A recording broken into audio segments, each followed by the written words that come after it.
Hello army, তোমরা তো সবাই জানো আজকে আমাদের বিয়ের জন্মদিন। এই দেখো আমি কত সুন্দর করে কেক ডেকোরেশন করতেছি। নে ভাই কেক খা।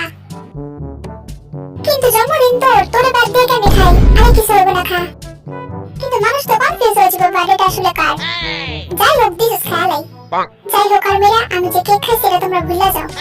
এবার আমরা মোমবাতিগুলো জ্বালায় বিয়ের জন্মদিন সেলিব্রেট করব। বিয়ের সামনে আর cake সাজাইতেছি।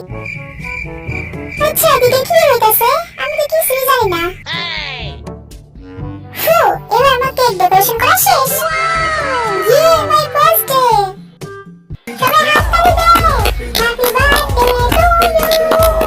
Happy birthday to you. Happy birthday মি। নে এবার ফুদে। নে খা। নে আরেকটু খা। না না আমি আর খাইতাম না। তুই খাইতেছিস না কে? তোর মজা লাগে নাই? তুই কেকটা কই টানছিস? আমার একটু কবি। নষ্ট কেকের সেন্ট দিয়ে অল্প দামে বিক্রি করতেছিল, ওইটাই আনছি। তুই যেটা পাইছিস শুকরিয়া আদায় কর।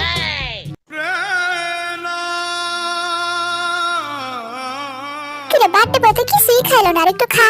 না আমি খাইতাম না। কি তুই আমার মানা করতেছিস? তোর জিনু ভাইরে মানা করতেছিস? তোর এত বড় সাহস? খাবি না মানে তো বাপ খাইবো, তো 14 গোষ্ঠী খাইবো। এসে দাও, আজকে আমার কপালটাই খারাপ। কি রাত কই যাস?